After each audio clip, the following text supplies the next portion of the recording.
What's going on, guys? Got another comic book haul video for you. This first batch of books picked up at a local Peddlers mall. These were all $1 a piece. Start with this first book. It's called IO.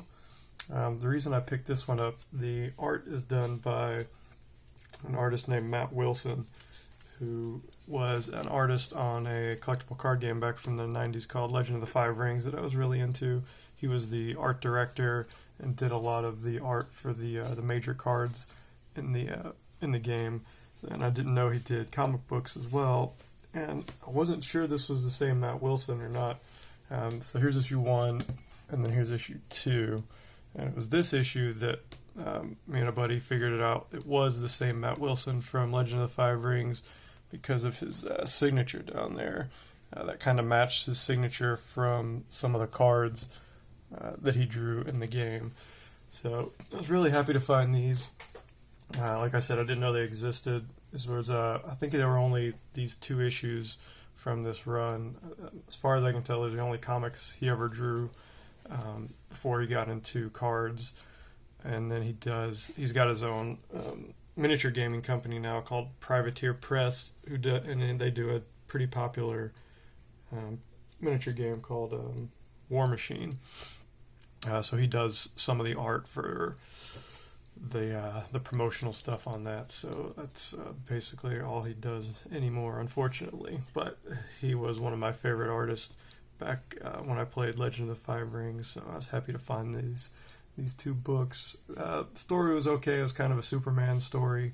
This guy on the front, Io, is like an alien crash lands on Earth, and he's super powered, and tries to help humanity, protect him from the people that created him, the evil, bad, nasty aliens. But it was a nice surprise, and for only $1 a piece, I was happy to find those. Next book, got Legend of Monsters Satana, just a really cool Greg Land cover. Got some Nemesis books here. This completes my run of Nemesis. It was only the 4-issue miniseries. So this is the second printing of number 2. First printing of number 3. And then I found a variant for number 4. Apparently this was drawn by Mark Miller, who obviously is more known for writing comic books than drawing them. As you can kind of tell from this cover, it's not the best artwork, but I thought it was kind of cool. I already had a copy of the regular number 4, so I found this and saw the goofy looking cover, so I picked that up. So that'll do it for the Peddlers Mall. These next few books were from Book and Music Exchange, just a local shop here in Louisville. They sell comic books, video games, CDs, DVDs, pretty much everything. Their back issues you can find some good deals in there sometimes, so that's where I got these from.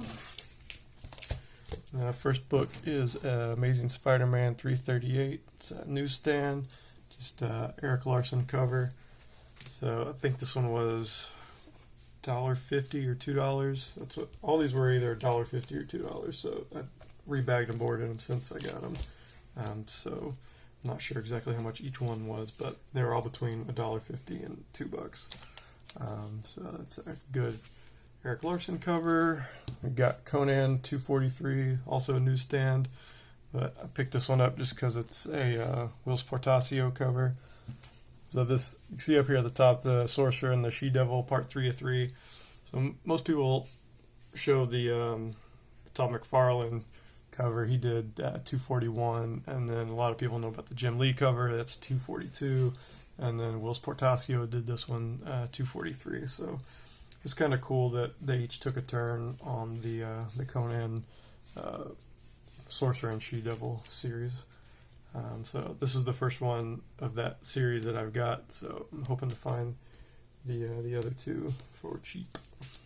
Speaking of the Todd-father, we've got Incredible Hulk 333. Also a newsstand. This one's got some spine ticks on it. It's not in the greatest shape, but again, for only $1.50 or $2. This was one of his early covers. I think 330 was his first one, and this is another early one. He did the pencils on this one as well, so pick that up. Next we've got Deadpool 6.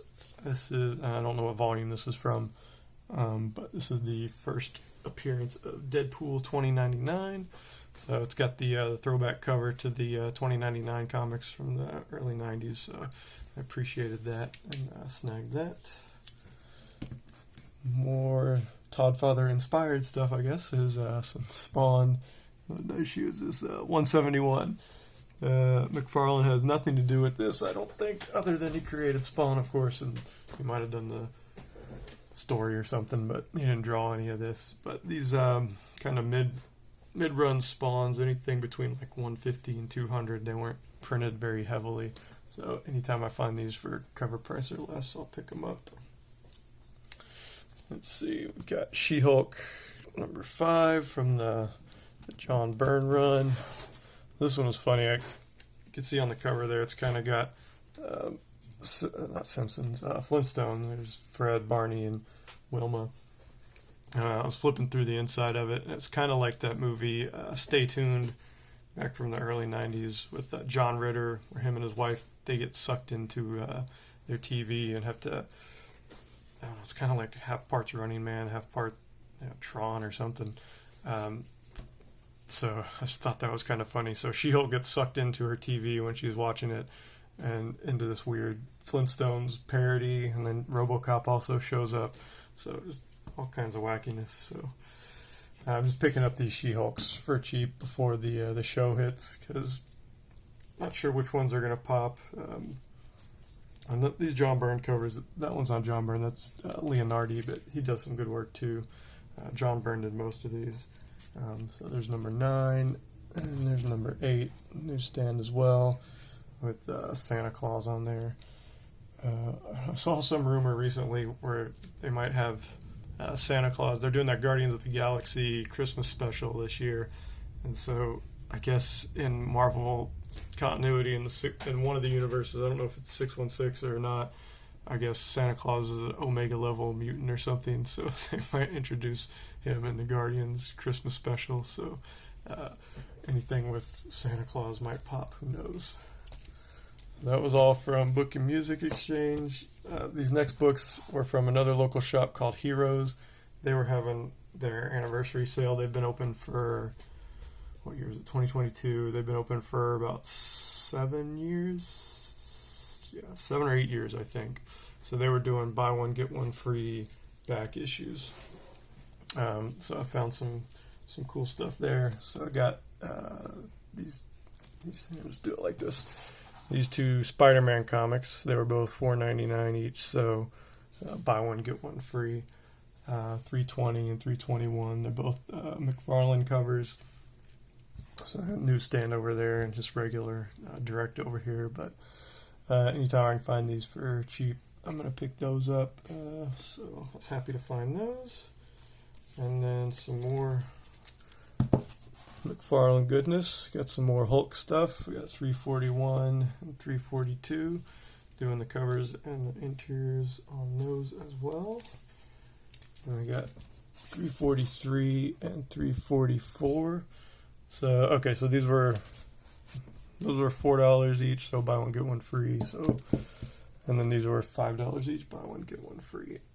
So I think 344. That was I guess that's the first homage to Amazing Spider-Man 300.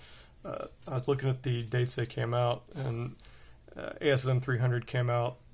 This one says June, so I think the release date on ASM 300 was May of 88, I think, and this came out the next month. So it did not take long for McFarlane to homage himself. I was looking on there on the signature there to say McFarlane after me, like he does when he homages himself, but he didn't do it on that one. So still kind of cool.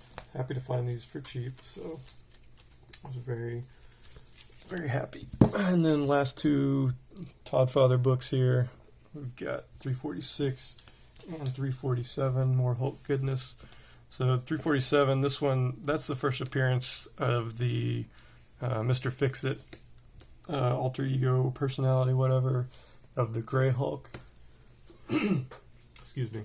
I know a lot of people like that Wolverine 8 just because it's got a cool cover with Wolverine and Joe Fixit in their tuxedos, and it is a great cover. But this one, this 347, is actually his first appearance.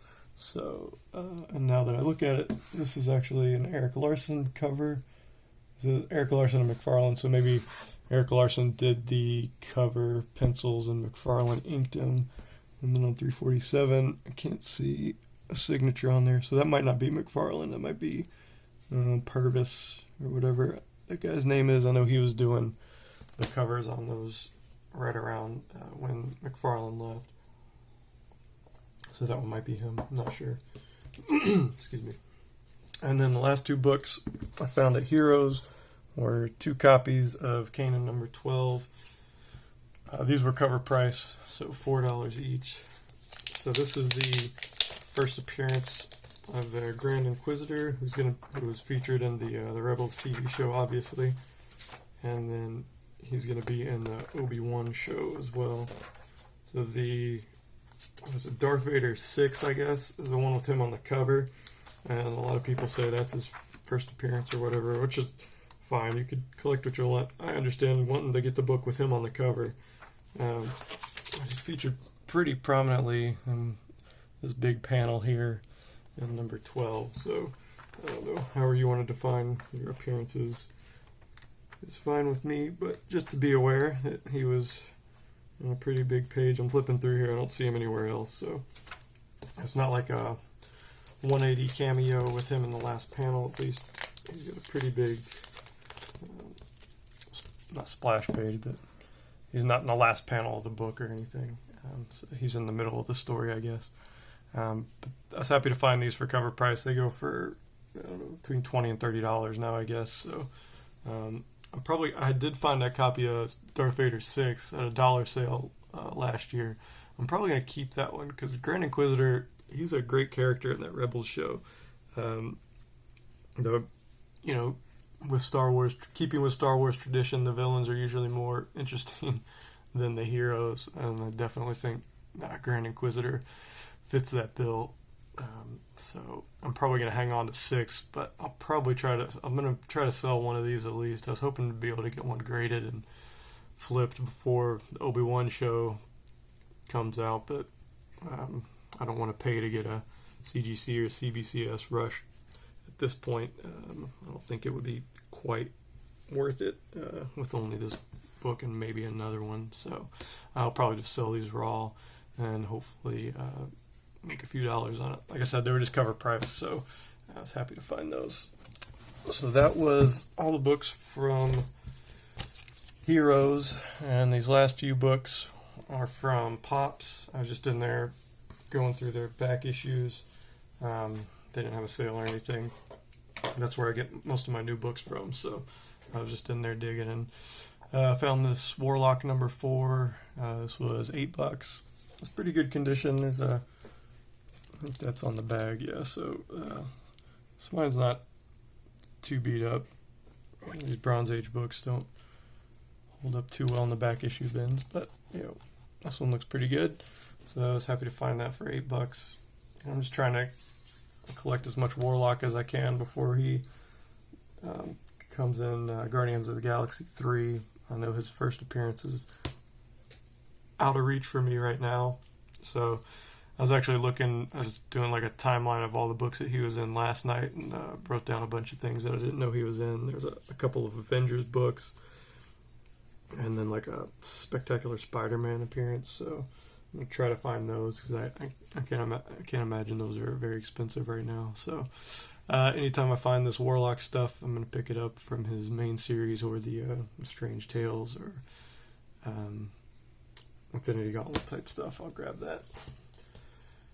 So this was a nice find too. This is Vampy number 12. This is the Stephen Platt variant. This was $20. It's got a beautiful, beautiful chrome foil cover. There's actually 2 variants of this. There's the this chrome foil version, hollow foil, whatever it's called, hollow foil version, and then a regular version that's got more of the trade dress than just this, and it's not all chromed out like this one. But I was aware of this because Renavision, Peter Renna, he did a video about Stephen Platt variants a couple months ago, and I had no idea this existed until I saw it on his video. So I was happy to find this in the back issue bin shortly after seeing it on his YouTube channel. He's got a great channel. He does content basically every day, and he does a wide variety of stuff like dollar bin digging, and he does like variant spotlights and like hard to find stuff. So that's where I found was made aware of this. And Stephen Platt's one of my favorite artists, and he doesn't do a lot of stuff anymore. And this one was from mid to early 2000s, I think. I'm not sure the time on this, but these are pretty hard to find. There's last time I checked, there was one listed on eBay for $100, I think. So I'm not sure if any more have popped up recently or not. Another variant I found was this New Avengers number 7. This one was $25. This is the Tron variant that Mark Brooks did. I was surprised to see this was only $25 because this New Avengers 7 book, this is the first appearance of the Illuminati, and just the cover A on that goes for over $25 now, probably between $30 and $60 on a good day. And these Tron variants, I think, were 1 in 10 variants when they came out. So this is a little more than double ratio, which is you can find this Captain Marvel one online for a little more than ratio, sometimes between $15 and $25. But you know, I saw it there in the back issue bin of Pop, so I just grabbed it for $25. And then one more Tron variant. Excuse me. We got Captain America 612. This is also Mark Brooks. This was an eBay purchase. This was $25 plus shipping, so it was about $32 all in. I think these Tron variants were probably the first like variant covers that I became aware of when I got back into collecting. So I saw that they had there's a Captain America one, Miss Marvel one, obviously. There's a Moon Knight one that I want, and a Spider-Man one. The Moon Knight one goes for about $75 on the cheap end right now, and Spider-Man about that as well. If you're lucky, you can get them for that cheap now. But I just really like the Tron style that Mark Brooks drew these in, and you can see one thing I did notice, his signature just says M. Brooks. Now he uses, I can show that Canon cover because he's the artist on that too. So that's his signature block now. It's some kanji or something. I'm not sure what it means. Probably his name or something in Japanese. But I thought that was cool. That Canon book was from 5 years ago, I guess, and these Tron variants probably came out around the time of the Tron Legacy movie, which I did enjoy that Tron Legacy movie a lot. The visual style was really cool, and the of course the soundtrack with Daft Punk was awesome. So I just really like the Tron variants, so I'm gonna try to keep chipping away at them for as cheaply as possible. So that is gonna do it, guys. I hope you enjoyed my haul, and I will talk to you soon.